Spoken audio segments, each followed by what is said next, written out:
Okay, now this is going to be faster this time, okay? Okay, good. All right. These older people are working at improving their driving skills. Okay. Researchers from the University of Alabama have developed a test called Useful Field of Vision. It helps differentiate between safe and unsafe drivers. And the majority of older drivers are very safe, so we wanted to be able to identify who was starting to have some difficulty so that we could then intervene and try to reverse those problems. The test measures the attention span of older drivers and how well they can ignore distractions. It also helps improve the speed at which they process information. And what we find following training is that their stopping time is a lot quicker, especially to an unexpected event, and that the number of hazardous maneuvers that they make, such as going through a stop sign, are cut in about half. For older Americans, the ability to drive can make a profound difference in their independence. I'm alone, and if I didn't drive, I would have to find a driver or be calling on some member of my family to drive me. And I love to be independent. Increasingly, we live in places, suburbs and small towns, where the car is what keeps us connected to the shopping, medical services, and visits with friends and family. You got 8 out of 16. That's good. Well, I know, but that's just 50%. But that's still good. You're still seeing some of the cars on the outside, so that's good. I know, but that one I don't see might hit me. Researchers say they hope tests that show impaired driving skills like Useful Field of Vision will become the standard. I'm Mary Norton reporting. Okay, just guess.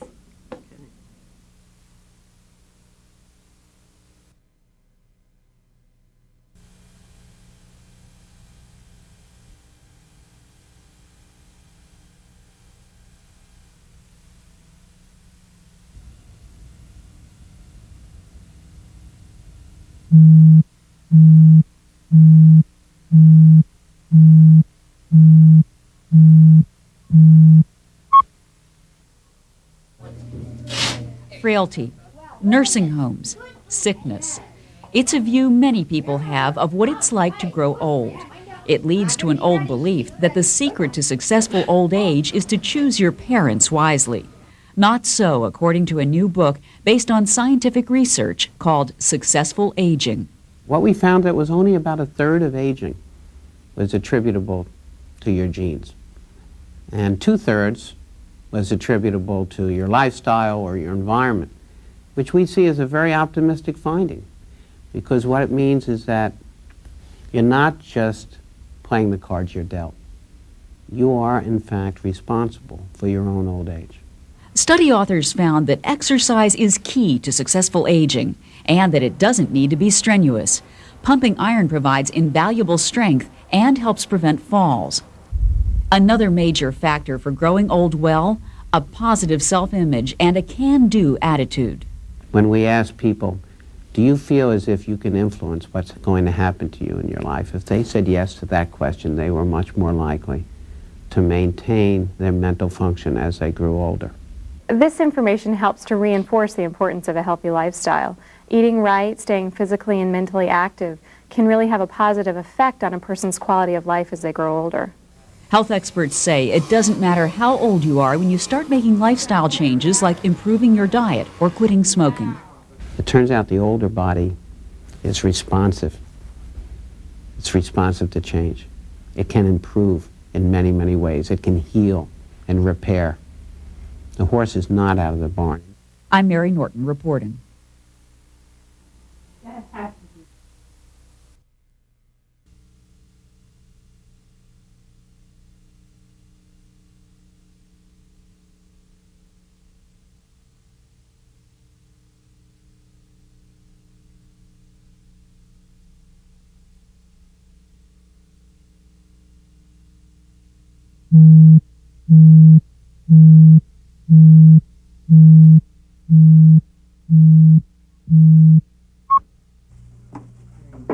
3.5 million older Americans sought help from food banks and soup kitchens last year. That's very striking to me because 15 years ago, we saw very few seniors. According to a new report from Second Harvest, the nation's largest hunger relief organization, 21 million Americans used food banks in 1997. 16% were older people. This is a real phenomenon that's going on in this country with so many resources that older people literally are deciding whether to buy winter boots or to buy food, whether to buy a prescription medication or to buy food. Food banks like the ones run by Second Harvest and programs that provide home-delivered meals help, but still too many older Americans go without. You know, there are many older people who would be too ashamed to go and pick up a food package or go to a soup kitchen for a meal. So I'm sure that there are other people that wouldn't be captured in the Second Harvest survey. Kastner says the report should serve as a wake-up call for all people in this country who are concerned about the quality of life for people of all ages.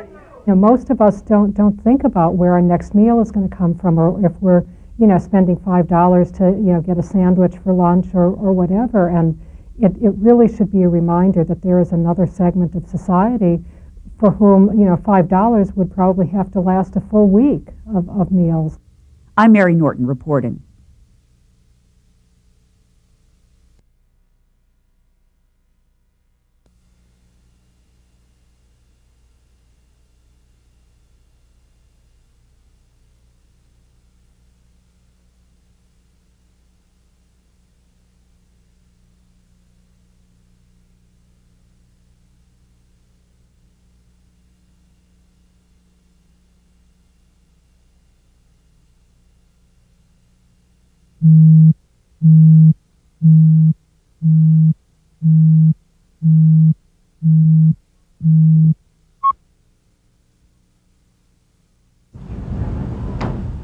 The Genesis Homes in New York City is just one of the 300 sites across the country that offers Mentoring USA, a program that matches volunteer mentors with children who are in need of some extra attention.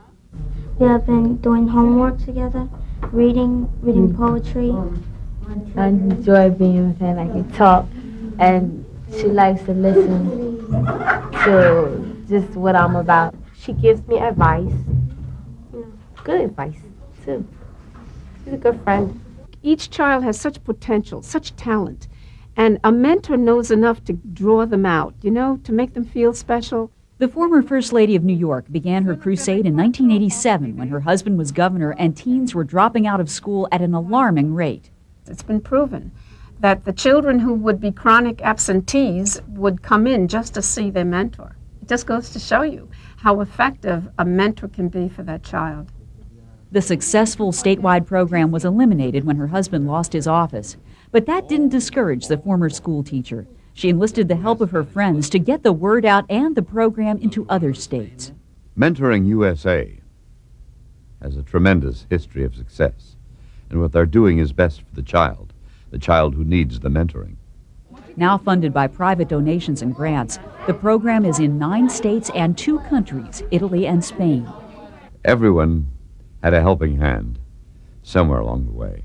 And the more successful a man is, the more help he had back when he needed it. As for the mentors themselves, they see it as a win-win situation. I get the time to forget about myself and think about somebody else for a change. I get a warm, affectionate feeling from her, and I feel I'm passing along some of my limited knowledge, and it feels good. There are so many children out there still waiting for a mentor that it's a shame. And I say to everyone, if you have a little time, a year commitment, 4 hours a month, please volunteer to be a mentor. You'll give yourself a gift. I'm Mary Norton reporting.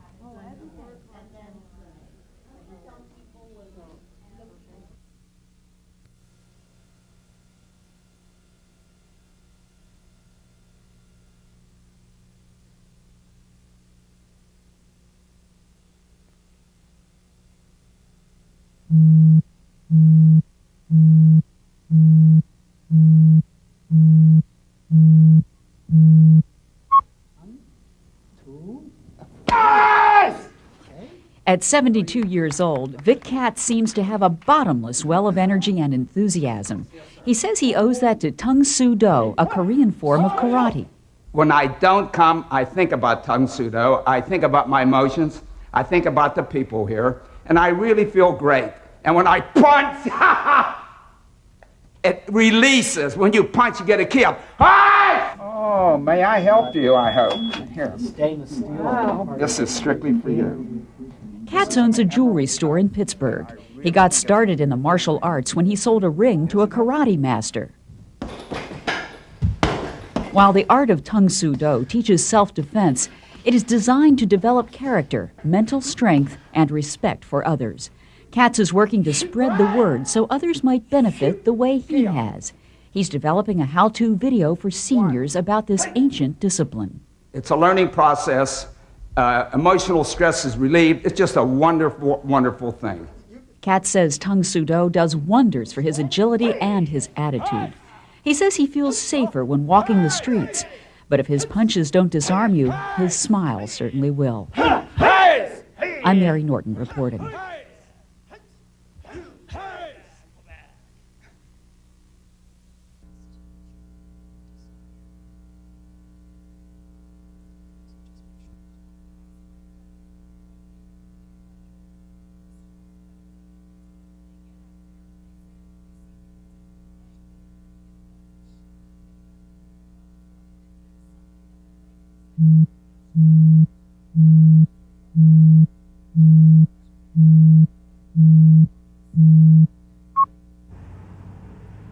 Osteoporosis is silent. Often you won't even know you have it until you fall and fracture a bone, and then it might be too late.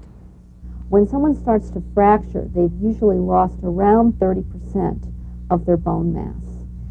And although it's never too late for treatment, we really would prefer to find out much earlier than that so we can prevent that significant bone loss. Early detection of osteoporosis is the key to maintaining healthy bones. But until now, the only way to find out if you have low bone mass, which leads to osteoporosis, is to have an x-ray at a hospital or clinic.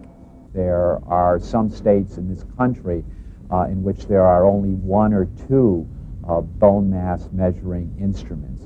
The importance of a low-cost portable instrument such as the Sahara is that now this technology will be available to rural settings here in the United States. The Sahara uses ultrasound technology. High-frequency sound waves penetrate the heel for 10 seconds. The bone density is determined by how easily and quickly the sound waves move, and the results are analyzed and printed out in less than a minute. The benefits of the Sahara are that the instrument is smaller, it is portable, it is lower cost than current technology. And because this new technology doesn't use radiation, the test can be performed by a nurse or office technician, making this new technology available everywhere. This is wonderful news for women that don't live near major hospitals, like many women in rural areas. This is the kind of test that the doctor can perform in his or her own office. The federal government agrees, and this test will help with early detection.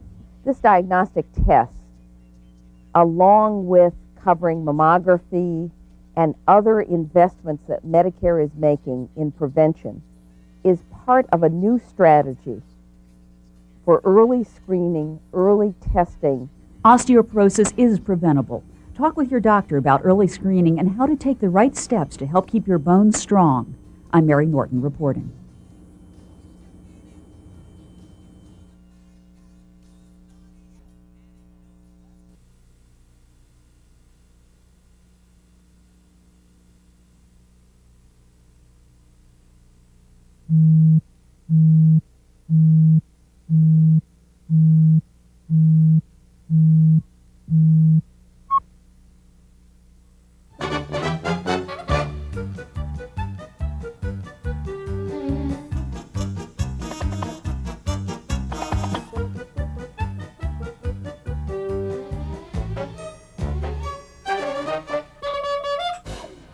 Everyone asked what did I want to do after I retired, and I said, I want to be a clown.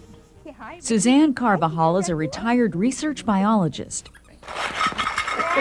Wait a second. It said nuts in here. Before he retired, Bernie Weiner was a high school teacher, both unlikely candidates for their chosen second careers as clowns. Oh, my God. You have red flowers behind? What about the other ear?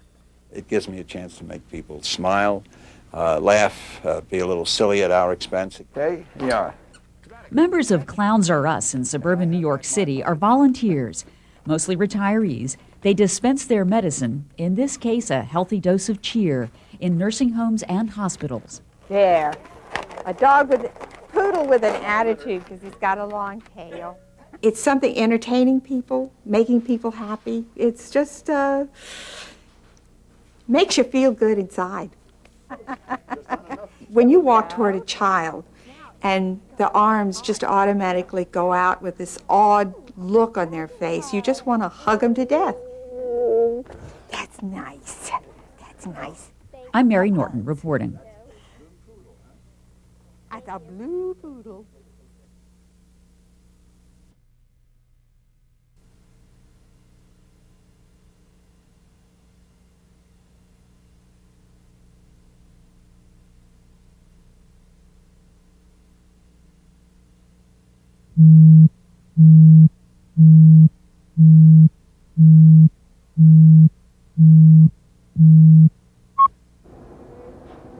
A recent study found that many older Americans have too little vitamin D.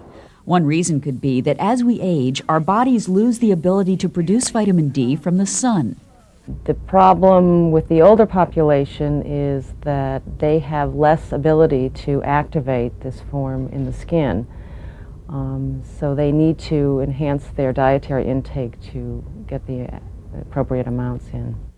The best way to do this is to drink more milk and eat cereals that are fortified with vitamin D and calcium. Vitamin D is essential for maintaining the integrity of your bone structure. If you just take calcium by itself, you can't maintain bone structure, so you need the vitamin D to work with the calcium to keep the bones strong and healthy. Strong and healthy bones help prevent osteoporosis. That process of bone loss can begin as early as age 30. I think as we talk about the older population, we have to remember that what we need to do is target a younger population in preventative measures, because a lot of what we do in our younger years will play out in our older years. I'm Mary Norton reporting.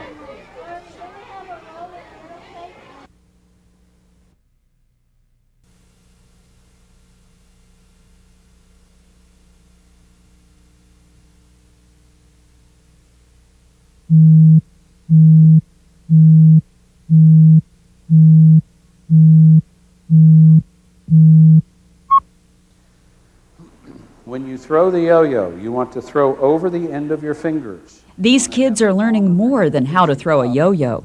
I teach gyroscopic stability, rotational inertia, distribution of mass, friction, levers. It's a really fun science lesson that we relate to the space and the aviation programs. There's work that's done every day that can be demonstrated by these spin toys. But it's the yo-yo tricks the kids find most interesting. Tricks like the dog bite and the bank deposit. Let's see that one again. Get the string on your finger with a slip knot. Practice the gravity pull. Now the kids get to try their hand at the power throw and the forward pass. Wait. Is that in your hand right side up? No. Turn it around so that it's in your hand right side up. Then you do it. There you go. Always check. It's a very vivid demonstration for the kids, and it's something that they can really understand. What they're learning is an interesting scientific concept that we do work, we do wonderful things in space, in aviation, and other ways, and they understand it because it's presented on their terms. Wind them up and hold them up. Now we're going to do the competition. What we're going to do is the dribble. Up and down the yo-yo goes, and one by one the kids go down. Now for the face-off. All right, I believe we have a draw. All of you guys are winners. Everybody did very, very well. Nice hand. I'm Mary Norton reporting. Okay. Please bring me the...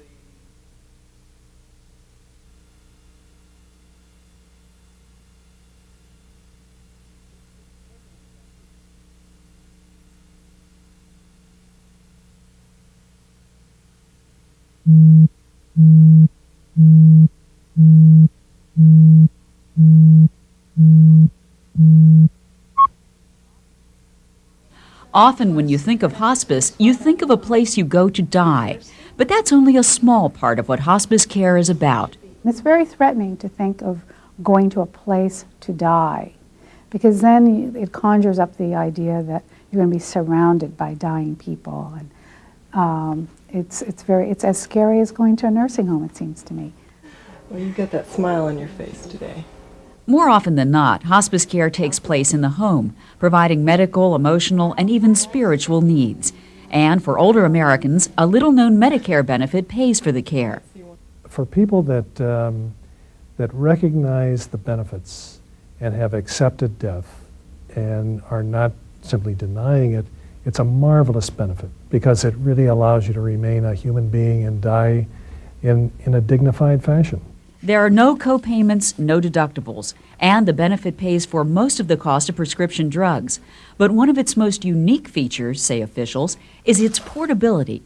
They can take this benefit to any hospice that has been Medicare certified, whether it's in their community, if they'd like to go and visit with their daughter or their son, they can take it anywhere. It's a portable benefit. Officials want Medicare beneficiaries to know this benefit is available to them and to their families. It also offers grief counseling for families after the death of their loved one. I'm Mary Norton reporting. Too much for both of us.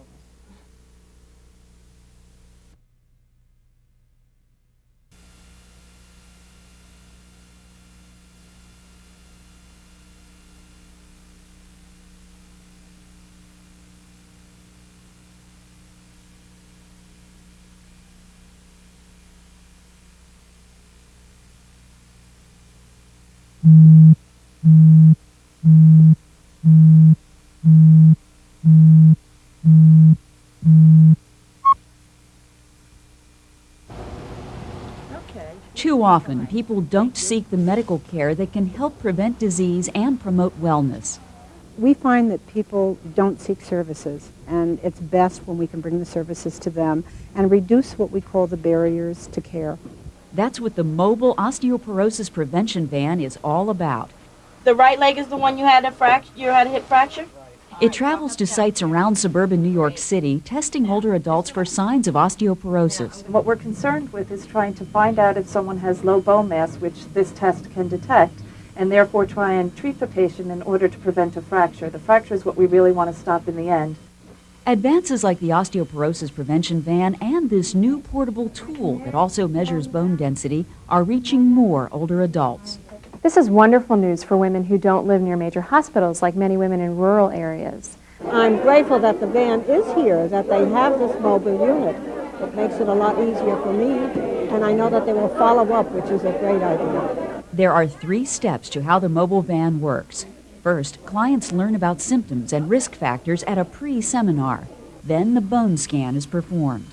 And then they finally come back for a results seminar, which actually physically hands them their results, which already have been sent to their doctor. And that can get people on the road to fighting one of the most debilitating diseases. I'm Mary Norton reporting.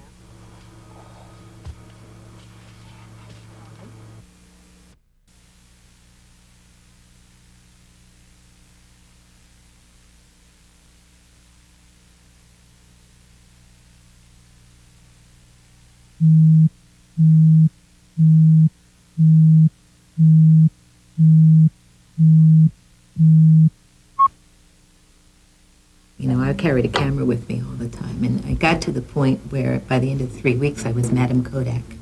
Marge Rubin spent 3 weeks in India as a volunteer, working in a hospital and a school for disabled children, an experience she says that changed her life.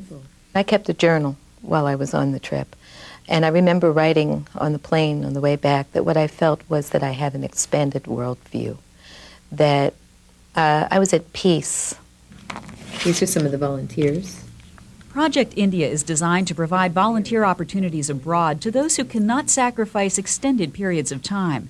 In this program, volunteers spend 3 weeks in a country far from the tourist path, and they serve in a meaningful way. Our Project India volunteers are involved with many different areas: healthcare, education, skill training, and we basically match them up with the right kind of volunteer experience based on their skills and their interests. Rosenthal says Project India is committed to cultural sensitivity. Volunteers are not there to invoke the American way.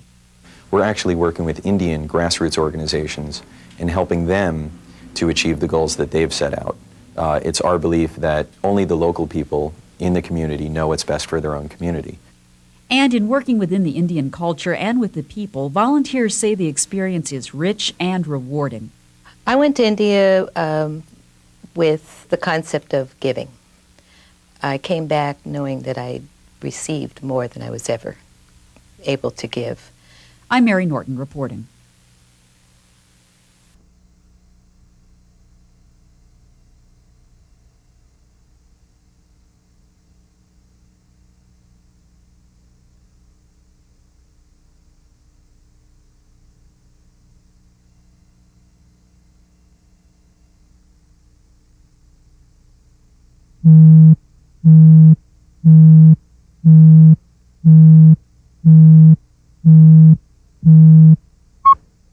Everybody ready? Everybody ready? Here we go. Here we go now. No horseplay.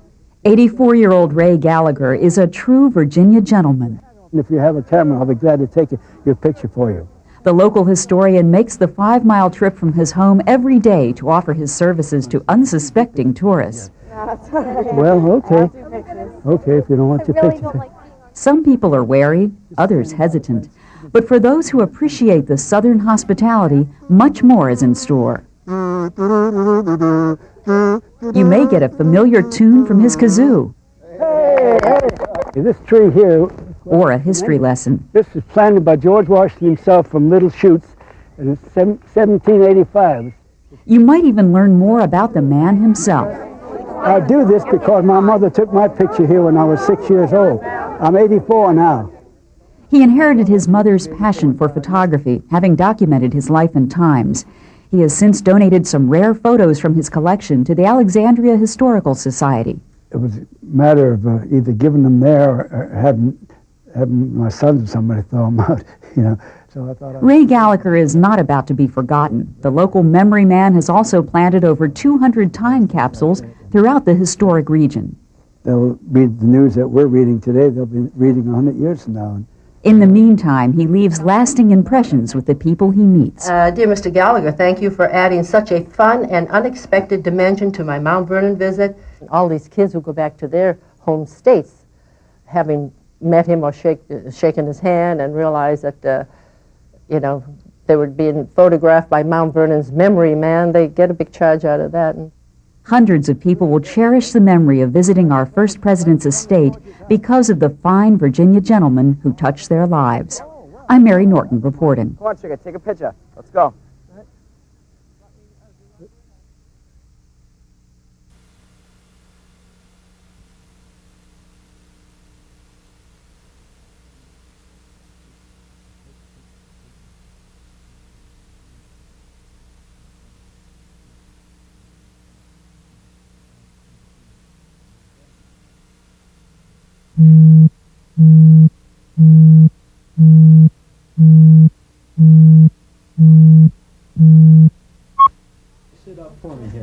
The problem, according to a new AARP survey, is nearly 1/3 of Medicare beneficiaries know little about how HMOs work.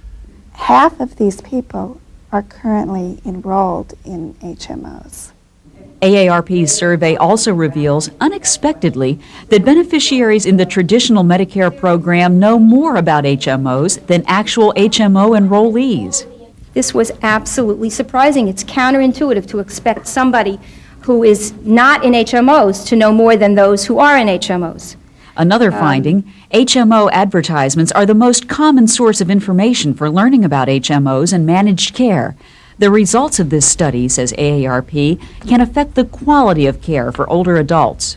Since beneficiary understanding of current Medicare options is low, their potential for getting care that meets their needs may be diminished. AARP says public education will help minimize confusion for older Americans. I'm Mary Norton reporting.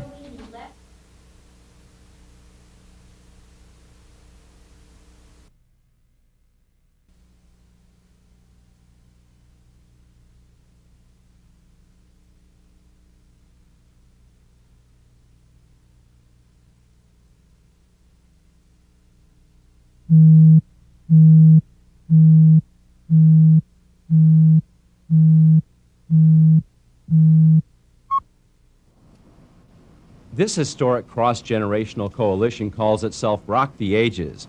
Through their NetVote 98 website, they hope to register and get Americans of all ages to vote. This is the way of the future, to use new technologies to create access and opportunity for people. The online initiative was introduced at a press conference at the Hard Rock Cafe in Washington, D.C., where actor William Baldwin, singer Vic Damone, and the rock band Better Than Ezra joined MCI, Rock the Vote, and AARP.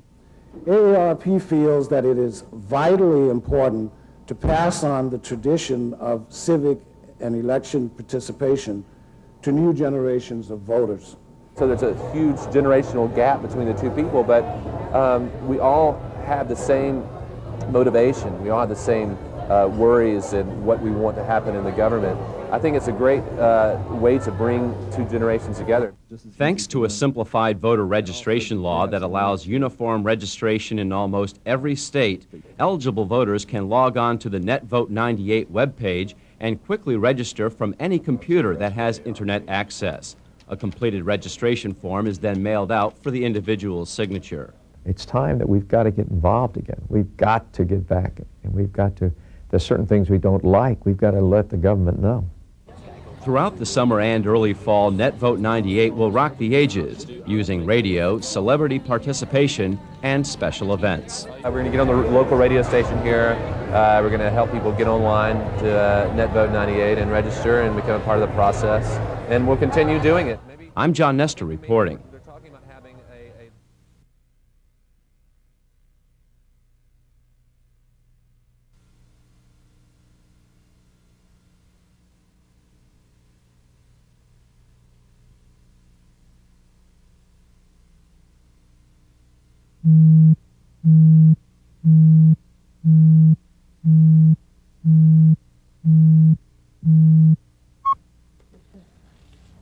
You've been testing at home? Oh, yeah. One of the best ways to keep diabetes under control is for patients to regularly monitor their own blood sugar levels, but many older patients are unable to.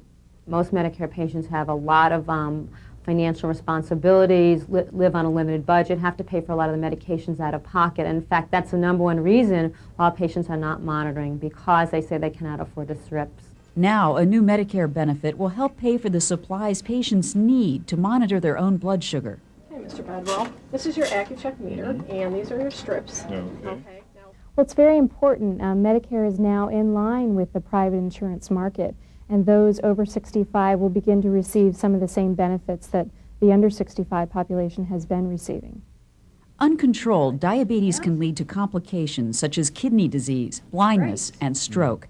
That's why health officials say self-management of the disease is so important. It gives you the feedback, the information you need to be able to make adjustments in diet, medications, physical activity. Without that, it's like trying to drive your car at night without the headlights on. Most significantly, with this new Medicare benefit, older patients can afford to be serious about diabetes. All right, 107. Hey, very Great. good. Did you have breakfast? I'm Mary Norton reporting. Wonderful. Well, that's very good.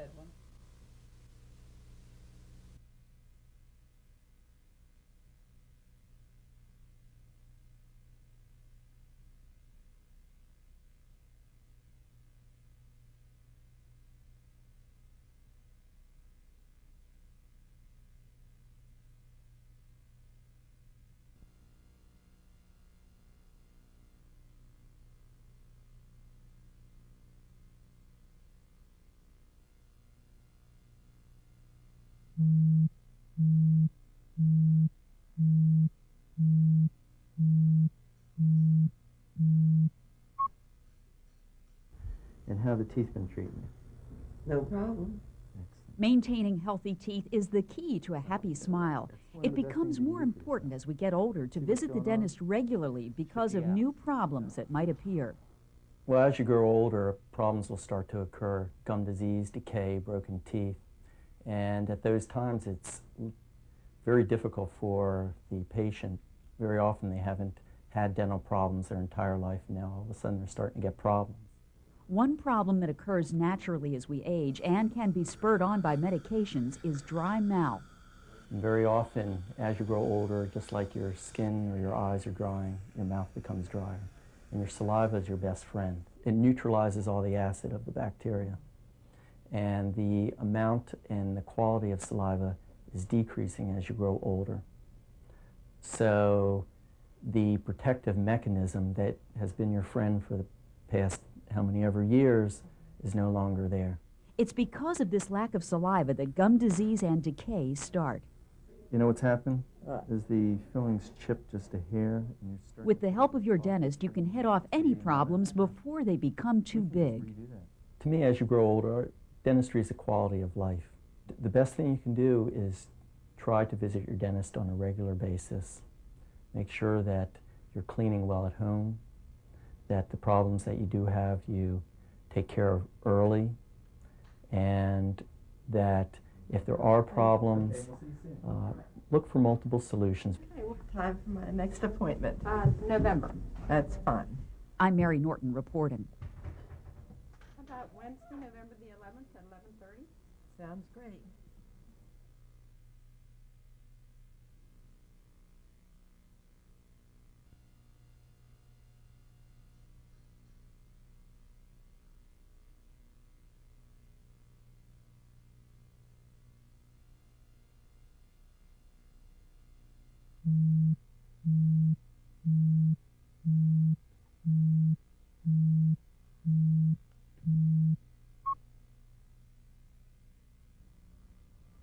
As temperatures hit 90 plus this summer, it can spell danger for many older people.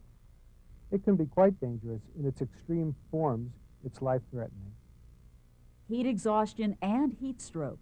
Older Americans are especially vulnerable. As the body ages, it may not adjust to spells of hot weather like it used to. Also, some older people have problems perspiring. Many older people have this just because of the aging of the skin, but this can also be caused by reactions to certain medications that they may be taking. Symptoms of heat exhaustion include headache, nausea, and fatigue. A person with heat stroke, which can be fatal, can suffer from confusion, faintness, and may behave strangely. But heat illness can be prevented. Drink plenty of liquids, even if you're not thirsty. And here we're not talking about alcohol or caffeine-containing beverages. The best things really are water and fruit or vegetable juices. Wear loose, light-fitting, and light-colored clothing. Avoid the midday sun between noon and 4 o'clock. If the heat is excessive, try to stay in cooler places, like a mall. Doctors warn if you suspect someone is sick due to the heat, seek medical attention right away. I'm Mary Norton reporting.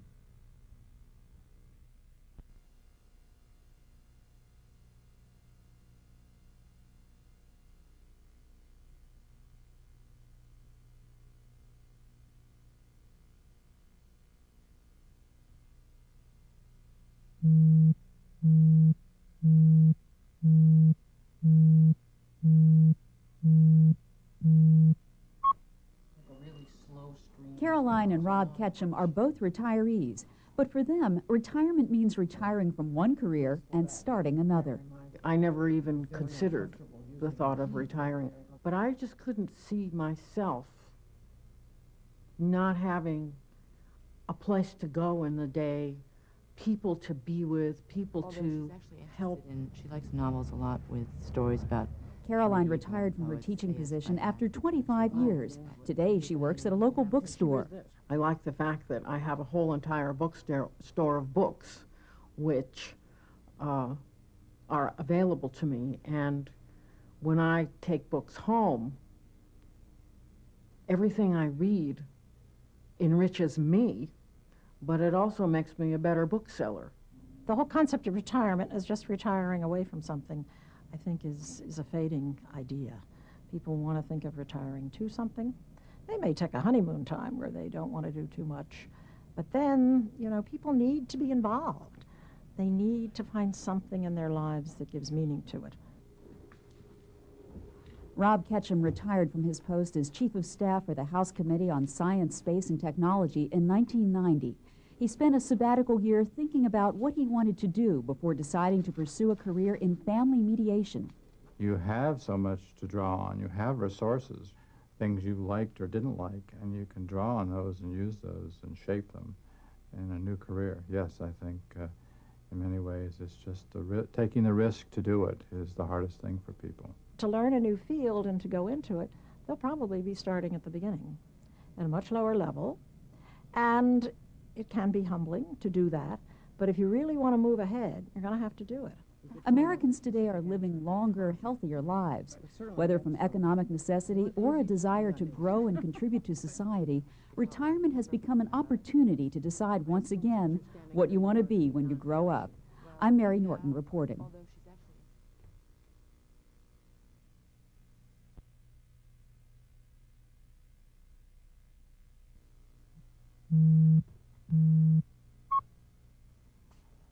This is my secured room. Bob Hendershot has good reason for a secured room. This is where he keeps his collection of coins and primitive money, a collection he started over 80 years ago. This is primitive money. You can buy and sell this. You can buy groceries with it. You could buy animals with it. It was his grandfather's box of odd coins that inspired Hendershot to collect money of unusual origin.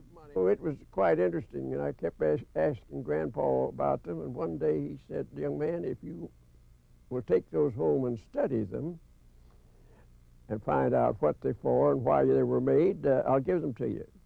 His fascination with collecting extends to memorabilia from the 1904 World's Fair in St. Louis. This clock is a replica of Festival Hall. And this is a big building, one of the biggest buildings and public buildings that they had at the fair. And what about his coin collection? My coin collection is primarily cents.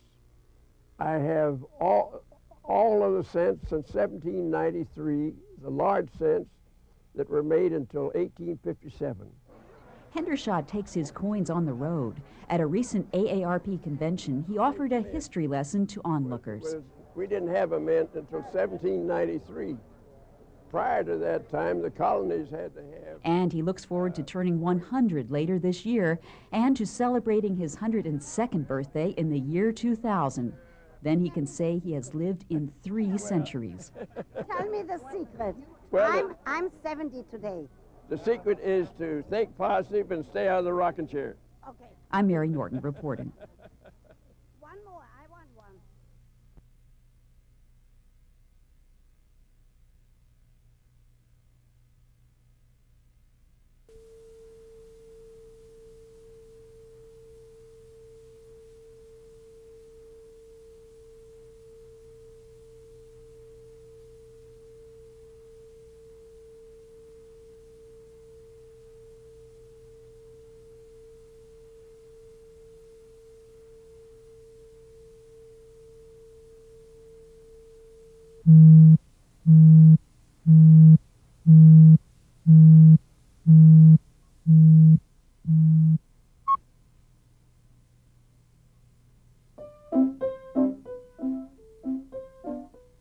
The Actors Fund Nursing and Retirement Homes in Englewood, New Jersey is just 45 minutes from the bright lights of Broadway where many of the residents once worked. Harry Serra played with the big bands of the 1940s. Saxophone, clarinet, and flute.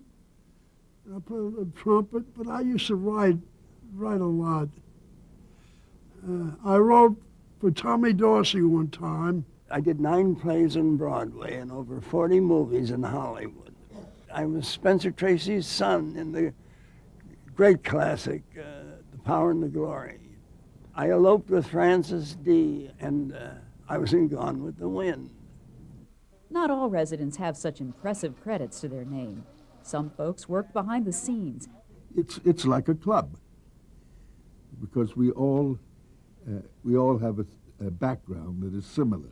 It's very interesting because we all have our stories, and the exchange is always stimulating.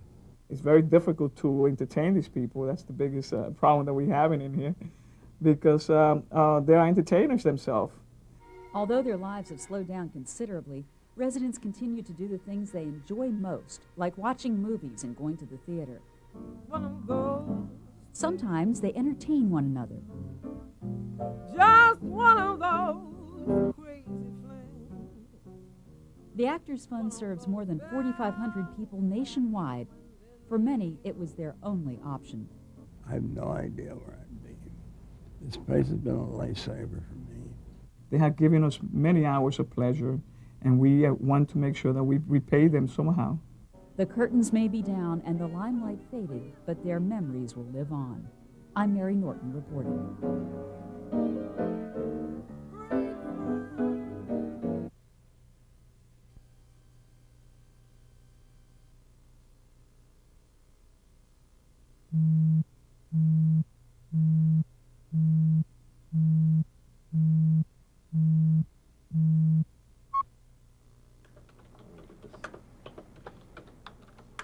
If it weren't for her computer, Mary Herson probably wouldn't talk to her son and daughter-in-law almost every day.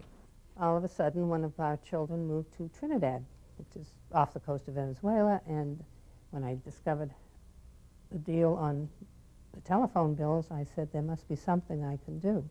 She decided to take the computer her son had given her, get a tutor to help her learn how to use it, and then she was all set to send email. I found that this way we would contact each other more often. In fact, I have a lovely daughter-in-law, and she lets me know what the children are doing almost daily, and also sends me these photos over the e-net. Getting photos, reading newspapers, and looking up recipes on the internet is all part of staying connected to what's going on in the world. By and large, people want computers, they want the internet so that they can communicate with their family, communicate with their friends, and to make new friends around the world.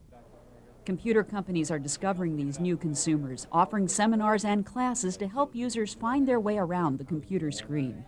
People have come to learn that it's something that can change their life. There's no need to have fear about it. It's just simply another learning process.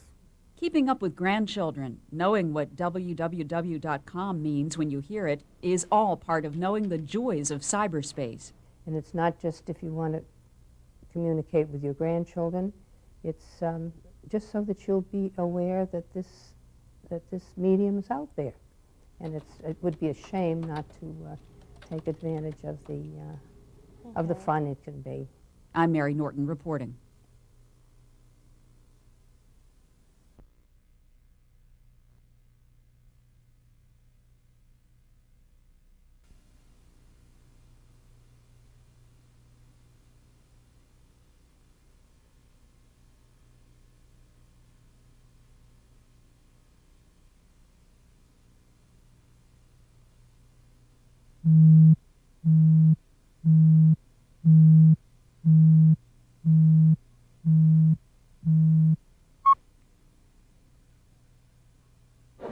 Your number was found on a list of numbers that might have been called by fraudulent telemarketers in the past. It's called Operation Freedom Rings, an effort to protect consumers from criminals who rob mostly older people of their money, their dignity, and their peace of mind. We will warn these individuals that they have been targeted by these fraudulent telemarketers. We will also provide the people we call with information about how they can protect themselves from becoming victims of these con artists. This is a reverse boiler room. Volunteers from AARP and other groups are calling consumers whose names are on the same mooch list used by fraudulent telemarketers. Thank you for coming to the phone. My name is James Earl Jones. I'm here with Bell Atlantic. We are volunteering today, working with Bell Atlantic, the Attorney General, Mike Fisher's office, AARP, and the U.S. Attorney's office. Even the great voice of James Earl Jones, representing the Bell Atlantic Phone Company, pitched in. Unethical telemarketers cost American consumers billions of dollars a year and are often the cause of financial ruin for these trusting customers. Many of these volunteers who are making the calls have been targets themselves and want to do their part to fight back against these con artists. I've got to believe that I'm doing some good here by getting on the phone and sort of intercepting those people. It makes me feel very good. And I would like to share some information with you that may help you the next time you get a suspicious call. I'm Mary Norton reporting. Super. I'd love to tell you about it.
Walk? Don't walk. These lights cause fear in many older pedestrians. The light is too short, and they turn before you can get across. The wide streets are the worst. You can't make it across in one light. That's because most traffic lights are timed for people who walk an average of 4 feet per second, and studies have shown that most older pedestrians walk only 3 feet per second. Even though seniors make up only 13% of the population, they account for 23% of all pedestrian fatalities. In some areas where there's a high proportion of seniors, traffic engineers need to take this into consideration and change the timing of the signals to allow people a safe time to get across. Some neighborhoods have taken matters into their own hands. This adult community insisted that a special crosswalk signal be installed to help residents cross safely. I think one of the problems that seniors have, but this really affects all people, not just seniors, and that's most traffic signals will have a walk and then turn to don't walk when you haven't even gotten halfway across the intersection. Experts say the old look both ways rule still applies when crossing the street. If it says walk, you can start walking. If you have a flashing don't walk signal coming, that means that you still have time to continue getting across the street, but don't start walking across the street. And if it says don't walk, by all means, don't walk. In other words, pay attention. Using crosswalk signals properly can save your life. I'm Mary Norton reporting.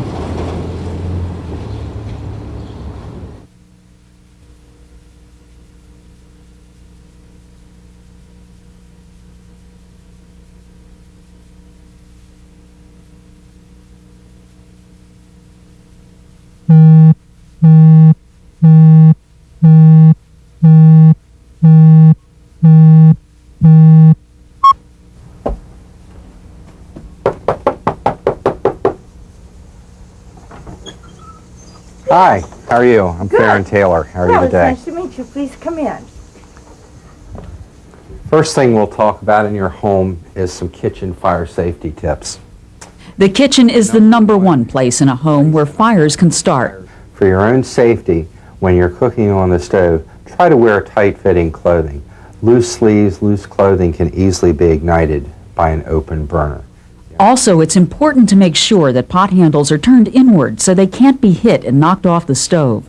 One of the things that we find affects senior citizens, affects everyone, cooking fires in the home continue to be a major problem. The problems with careless smoking in the home continue to kill thousands of citizens every year. To help educate people of these dangers, AARP, along with the Consumer Product Safety Commission and the National Association of Fire Marshals, published this booklet with safety tips to help you remain safe in your home. Well, one of the things we want to accomplish through this brochure is to get people to think about and be aware of the importance of smoke detectors and their ability to remain safe in their homes from fires especially.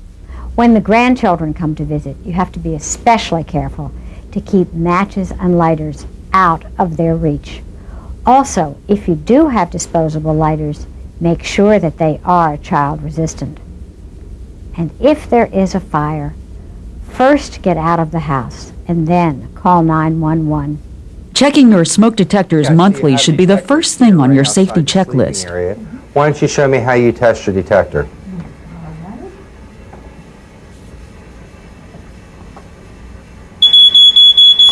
Often people use their furnace rooms for storage. Combustible items such as this plywood, or your storage, the paperboard cartons with combustible storage. It's important to keep them 3 feet away from heat-producing appliances such as... And remember, it's easier to prevent a fire than it is to put one out. I'm Mary Norton reporting.